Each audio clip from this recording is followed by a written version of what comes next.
음악이 서서히 잦아들며 시작합니다. 안녕하세요. 지혜의 숲을 거닐며 삶의 본질을 탐구하는 시간입니다. 오늘 우리가 나눌 이 이야기가 여러분의 삶에 작은 변화의 씨앗이 되기를 바랍니다. 이처럼 뇌와 마음에 대한 깊이 있는 지혜가 더 널리 퍼져나갈 수 있도록 좋아요와 구독으로 저희의 여정에 동참해 주시면 큰 힘이 됩니다. 여러분의 하루하루의 평온과 성취가 가득하기를 기원합니다. 자, 이제 오늘의 이야기 속으로 들어가 보겠습니다. 매일 아침 우리 대부분은 비슷한 전쟁을 치릅니다. 알람이 울립니다. 눈은 떴지만 몸은 천근만근입니다. 이불 속의 안락함과 포근함이 마치 거대한 자석처럼 우리를 놓아주지 않으려 합니다. 5분만 더 이 목소리는 어디에서 오는 걸까요? 뇌과학에서는 이를 변연계 마찰이라고 부릅니다. 우리의 뇌 깊숙한 곳에 자리한 변연계는 본능, 감정, 생존을 담당합니다. 이 변연계는 변화를 싫어하고 현재의 편안한 상태를 유지하려는 강력한 관성을 가지고 있습니다. 아침에 일어나기 싫은 마음, 운동하러 가기 귀찮은 마음, 건강에 좋지 않은 음식을 먹고 싶은 충동. 이 모든 것이 바로 변연계가 만들어내는 마찰력입니다. 마치 자동차의 브레이크처럼 우리가 앞으로 나아가려는 것을 방해하는 힘이죠. 하지만 우리에게는 이 브레이크를 이겨낼 또 다른 강력한 힘이 있습니다. 바로 하향식 통제입니다. 이는 우리 뇌의 전두엽, 즉 이성과 계획, 의사결정을 담당하는 CEO와 같은 부분이 내리는 명령입니다. 피곤하지만 일어나야 해. 이 일을 끝내야만 해. 이처럼 의식적인 노력으로 본능적인 저항을 이겨내는 힘, 이것이 바로 우리가 흔히 의지력이라고 부르는 것의 실체입니다. 온라인 세상에는 의지력을 키우는 방법에 대한 조언이 넘쳐납니다. 어떤 이는 사랑의 힘으로 가족을 위해 일어난다고 말합니다. 또 다른 이는 분노나 경쟁심을 원동력으로 삼기도 합니다. 공항에 마중 나갈 소중한 사람을 떠올리며 새벽같이 일어나는 것, 혹은 나는 약속을 지키는 사람이다라는 자기 신념으로 어려운 일을 해내는 것. 이 모든 것이 각기 다른 형태의 하향식 통제입니다. 나이키의 유명한 슬로건 Just Do It 역시 이 하향식 통제를 가장 단순하고 강력하게 표현한 문구라 할 수 있겠죠. 세상에는 이 변연계 마찰을 극복하고 스스로의 한계를 뛰어넘는 것으로 유명한 사람들이 있습니다. 그들은 마치 이 내면의 저항과 싸우는 법을 통달한 전사와도 같습니다. 그들의 비밀은 무엇일까요? 아마도 그들은 이 마찰이라는 불편한 감각과 그것을 이겨내는 경험의 서사에 매우 익숙해진 사람들일 겁니다. 그들은 이 힘겨운 과정을 통과하고 나면 반드시 승리가 기다리고 있다는 것을 알고 있습니다. 여기서 말하는 승리란 단순히 어떤 목표를 달성하는 것만을 의미하지 않습니다. 내면의 저항을 이겨냈다는 그 자체에서 오는 깊은 성취감, 스스로를 통제하고 정복했다는 짜릿한 쾌감입니다. 이 승리의 느낌을 한 번이라도 깊이 경험해 본 사람은 그 기억을 미래에서 현재로 끌어올 수 있습니다. 지금 침대에서 일어나는 이 작은 행동이 바로 그 멋진 승리의 시작이야 라고 스스로에게 말하며 미래의 보상에서 오는 도파민을 미리 당겨 쓰는 것이죠.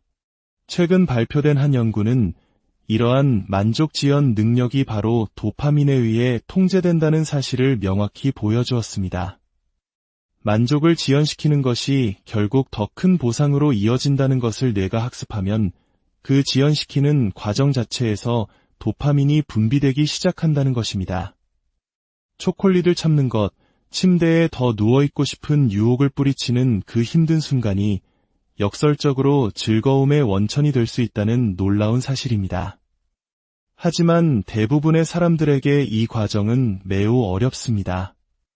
왜냐하면 미래의 승리를 경험해 본 적이 없거나 그 승리의 모습을 명확하게 그리지 못하기 때문입니다. 눈앞에 보이지 않는 보상을 위해 현재의 불편함을 감수하기란 결코 쉽지 않죠. 변형계 마찰은 우리 뇌와 몸 전체에 울려 퍼지는 거대한 목소리와 같습니다. 그냥 누워있어. 잠은 중요하다고 했잖아. 팟캐스트에서도 그랬어. 이 강력한 속삭임을 이겨내기 위해서는 엄청난 양의 의지력, 즉 하향식 통제가 필요합니다. 어찌 보면 즉각적인 만족을 추구하는 것은 생존을 위해 우리 유전자에 각인된 본능일지도 모릅니다. 멀리 위험을 무릅쓰고 사냥을 나가지 않아도 눈앞에 식량이 있다면 굳이 더 나아갈 이유가 없었을 테니까요. 하지만 인류의 문화와 문명, 그리고 개인의 발전은 항상 더 멀리 나아가고자 했던 사람들, 현재의 안락함에 만족하지 않고 기꺼이 불편함을 감수한 이들에 의해 이루어져 왔습니다. 의심과 도전을 극복하고 내면의 한계를 넘어설 때마다 우리는 이 하향식 통제 메커니즘을 사용하며 성장하는 것입니다. 그렇다면 이 능력은 타고나는 것일까요? 아닙니다. 이것은 명백히 기술이며 훈련을 통해 강화될 수 있습니다. 우리 뇌 회로에는 신경가소성이라는 놀라운 특징이 있기 때문입니다. 집중하려고 노력할수록 집중하는 능력이 향상되고 이완하는 법을 연습할수록 잠드는 능력이 좋아지는 것처럼 변형계 마찰을 이겨내는 능력 또한 반복적인 훈련을 통해 길러집니다. 이 능력을 키우는 방법에는 크게 두 가지가 있습니다. 하나는 카페인이나 니코틴, 혹은 약물의 힘을 빌려 도파민과 노르에피네프린 수치를 인위적으로 높여 각성 상태를 만드는 이른바 생물학적 해킹입니다. 하지만 더 아름답고 근본적인 방법은 심리적으로 자신을 이끌어가는 것입니다. 저는 가끔 제 자신을 3인칭으로 바라보는 상상을 합니다. 마치 동물의 멱살을 잡듯 제 자신의 멱살을 잡고 자, 가자 하며 힘든 일 속으로 밀어넣는 것이죠. 때로는 우리 자신이 현재의 감정과 너무 밀착되어 있어서 객관적으로 상황을 보고 행동을 개시하기가 어려울 때가 있습니다. 이럴 때 잠시 나 자신에게서 한 발짝 물러나 내가 도달하고 싶은 미래의 내 모습을 상상하며 그 상태를 미리 살아보는 것이 큰 도움이 될 수 있습니다. 얼마 전 아침, 저는 파트너와 함께 차가운 바다에 뛰어들기로 약속했습니다. 막상 일어나니 비가 내리고 날이 굳었습니다. 차를 몰고 가는 내내 정말 춥겠다는 생각에 망설여졌습니다. 솔직히 말해 저는 차가운 물에 들어가는 것을 정말 싫어합니다. 하지만 막상 바닷가에 도착하니 물이 바깥 공기보다 오히려 약간 더 따뜻했습니다. 우리는 그날 아침 최고의 바다 수영을 즐겼고 그 후 사우나까지 마치니 온종일 상쾌한 기분이 이어졌습니다. 이것은 아주 사소하고 즐거운 예시지만 이처럼 작은 저항을 이겨내는 경험들이 모여 우리의 보상 시스템과 하향식 통제 능력을 단련시킵니다. 하지만 이 능력을 모든 일에 항상 사용하려 해서는 안 됩니다. 매 순간 자신을 채찍질하며 최고의 행동만을 하려 한다면 우리는 금방 지쳐버릴 것입니다. 중요한 것은 이 시스템을 조절할 수 있다는 사실을 인지하고 필요할 때 현명하게 사용하는 것입니다. 그렇다면 이 과정을 통해 얻은 승리를 어떻게 다루어야 할까요? 많은 사람들이 승리를 할 때마다 자축해야 한다고 생각하지만 우리 뇌의 도파민 시스템은 조금 다르게 작동합니다. 카지노 설계자들이 이 원리를 아주 잘 이해하고 있죠. 동물과 인간에게 가장 강력한 동기부여를 제공하는 보상 패턴은 간헐적이고 무작위적인 강화입니다. 즉, 보상이 예측 가능해지면 도파민 분비량은 오히려 줄어듭니다. 따라서 때로는 스스로에게 보상을 해주되 가끔은 의도적으로 그 보상을 건너뛰는 것이 좋습니다. 이것이 바로 도파민 보상 예측 오류라는 개념인데 예측이 빗나갔을 때 우리 뇌는 다음에 올 보상을 더욱 갈망하게 되고 그 과정에 더 오랫동안 몰두하게 됩니다. 마치 비디오 게임에서 동전을 줍다가 가끔은 아무것도 줍지 않고 지나가는 것처럼 우리 뇌를 계속 추측하게 만들고 추구하게 만드는 것입니다.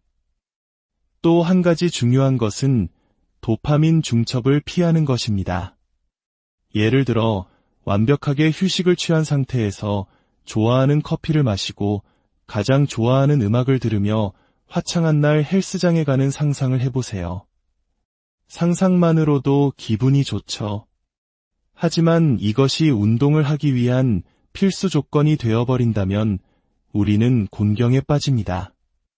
이 모든 조건이 충족되지 않는 날에는 운동할 동기를 잃어버리고 운동을 하더라도 예전만큼의 만족감을 느끼지 못하게 될 것입니다. 그래서 저는 요즘 서너 번에 한 번꼴로 무작위로 핸드폰을 차에 두고 음악 없이 운동 전 보조제 없이 운동을 합니다. 오로지 제 내면의 힘만으로 모든 에너지를 만들어내야 하죠. 물론 힘듭니다. 하지만 다음번에 헤드폰을 끼고 음악을 들으며 운동할 때 저는 마치 신이 된 듯한 기분을 느낍니다. 왜일까요?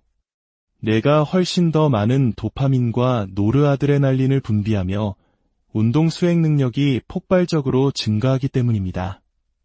이렇게 의도적으로 고저차를 만들어 줌으로써 우리는 도파민 시스템의 민감도를 유지하고 더 적은 자극으로도 더 큰 만족과 동기를 얻을 수 있습니다. 안타깝게도 현대사회는 이 도파민 중첩의 위험에 너무나 쉽게 노출되어 있습니다. 특히 인터넷 포르노그래피는 심각한 문제를 야기합니다. 도덕적 판단을 배제하고 과학적으로만 본다면 이는 매우 강력하고 다양한 시각적 자극이 우리의 도파민 시스템에 직접적으로 과부하를 거는 현상입니다. 이러한 강렬한 자극에 익숙해진 젊은이들은 현실 세계의 상호작용이 상대적으로 밋밋하게 느껴져 많은 어려움을 겪게 됩니다. 이는 마치 매일같이 소금, 설탕, 지방이 범벅된 극도로 자극적인 음식만 먹던 사람이 갑자기 샐러드나 밥 한 공기를 받았을 때 그것을 쓰레기처럼 느끼는 것과 같습니다. 우리의 뇌는 더 강한 자극에 적응하고 평범한 일상에서는 더 이상 즐거움을 느끼지 못하게 되는 것입니다. 소셜미디어 스크롤링도 마찬가지입니다. 여러분이 왜 스크롤을 하고 있는지도 모른 채 무엇을 찾고 있는지도 모른 채 기계적으로 손가락을 움직이고 있다면 여러분의 도파민 시스템은 이미 고갈되었다는 신호입니다. 처음에는 재미있는 게시물 하나에 큰 도파민이 분출되지만 이 행위가 반복되면 우리는 더 이상 즐거움을 위해서가 아니라 단지 정상 상태로 돌아가기 위해, 즉 도파민 수치가 떨어지는 불쾌감을 피하기 위해 스크롤을 하게 됩니다. 이것이 바로 중독의 본질입니다. 즐거움이 아닌 고통을 피하기 위한 행위가 되는 것이죠. 우리의 뇌는 끊임없이 새로움을 추구하도록 설계되었습니다. 하지만 소셜미디어는 5분 안에 수백, 수천 개의 다른 맥락을 쉴 새 없이 뇌에 쏟아붓습니다. 인류의 뇌는 역사상 단 한 번도 이 정도 속도의 맥락 전환을 경험해 본 적이 없습니다. 그 결과 현실 세계는 지루하게 느껴지고 우리는 점점 더 가상의 자극에 의존하게 됩니다. 이제 이 모든 것의 기초가 되는 학습과 집중의 원리로 넘어가 보겠습니다. 무언가를 배우는 것은 두 단계의 과정입니다. 첫 번째 단계는 적극적인 참여와 집중입니다. 우리가 무언가에 강하게 집중할 때 뇌에서는 아세틸콜린이라는 신경 전달 물질이 분비됩니다. 이것은 마치 형광펜과 같아서 나중에 변경될 가능성이 있는 특정 신경세포 연결에 표시를 해두는 역할을 합니다. 하지만 실제적인 뇌의 재배선 작업, 즉 신경회로가 물리적으로 바뀌는 과정은 두 번째 단계인 깊은 휴식 중에 일어납니다. 바로 깊은 잠을 자거나 명상과 같은 이완 상태에 있을 때입니다. 즉, 신경가소성이란 집중이라는 방아쇠를 당긴 후 휴식을 통해 실행되는 하나의 긴 과정인 것입니다. 이것이 우리에게 주는 교훈은 명확합니다. 어떤 나이에 무엇을 배우든 가장 중요한 것은 배우는 순간에 최대한의 집중력을 발휘하고 그 후에는 가능한 한 빨리 깊은 휴식 상태에 들어가는 것입니다. 흥미로운 연구에 따르면 무언가를 배운 후 4시간 이내에 20분 정도의 짧은 낮잠을 자거나 비수면 깊은 이완 같은 명상을 한 사람들은 그렇지 않은 사람들보다 훨씬 빠르게 학습한다고 합니다. 심지어 그냥 조용히 앉아 아무것도 하지 않는 것만으로도 효과가 있습니다. 잠을 자거나 깊은 이완 상태에 있을 때 우리 뇌는 낮에 활동했던 신경세포들을 똑같은 순서로 하지만 훨씬 빠른 속도로 재생합니다. 이 과정을 통해 정보가 단기 기억에서 장기 기억으로 통합되는 것입니다. 우리가 어떤 기술을 연습하다가 잘 안 돼서 포기했는데 며칠 뒤에 다시 해보니 신기하게도 되는 경험을 하는 이유가 바로 이것입니다. 우리가 쉬는 동안 뇌는 스스로 신경회로를 바꿔놓은 것이죠. 더 놀라운 것은 이 휴식의 효과를 학습 과정 중에 미시적으로 활용할 수 있다는 점입니다. 이를 간헐적 학습 효과라고 부릅니다. 집중해서 무언가를 하다가 몇 분에 한 번씩 무작위로 딱 10초만 멈추고 아무것도 하지 않는 것입니다. 그냥 뇌를 공회전시키는 것이죠. 그러면 놀랍게도 학습 속도가 향상됩니다. 뇌 영상 연구에 따르면 이 짧은 10초의 멈춤 동안 뇌는 방금 학습한 내용을 평소보다 10배에서 20배나 빠른 속도로 압축해서 재생한다고 합니다. 즉, 멈춤으로써 오히려 더 많은 반복 학습을 하는 셈입니다. 예를 들어 1시간 동안 공부나 업무를 한다면 그 사이에 무작위로 10초짜리 휴식을 30번 정도 넣어보세요. 규칙적인 간격이 아니라 정말 무작위로요. 그리고 그날 밤 깊은 잠을 잔다면 여러분의 뇌는 최고의 효율로 새로운 정보를 새겨 넣을 것입니다.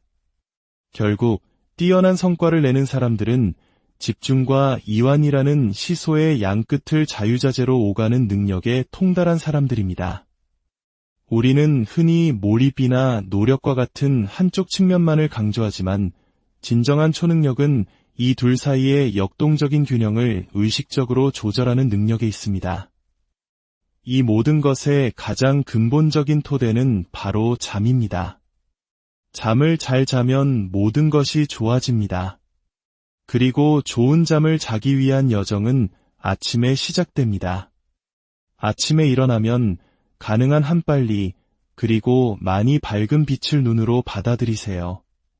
가장 좋은 것은 햇빛입니다. 선글라스 없이 밖으로 나가 10분에서 30분 정도 햇빛을 쬐세요. 창문을 통해서는 효과가 거의 없습니다. 이 아침 햇빛은 우리 뇌에 강력한 신호를 보내 건강한 코르티솔 분비를 촉진해 우리를 깨우고 약 16시간 후에 수면을 유도하는 멜라토닌이 분비되도록 생체 시계의 타이머를 맞춥니다. 수면 문제로 고통받던 수많은 사람들이 단지 아침 햇빛 쬐는 습관 하나만으로 문제를 해결했다고 말합니다. 그리고 저녁에는 반대로 가능한 한 밝은 빛 노출을 최소화해야 합니다. 특히 잠들기 전 2-3시간 동안은 집안의 조명을 어둡게 하고 스마트폰이나 TV 화면 밝기를 낮추는 것이 좋습니다.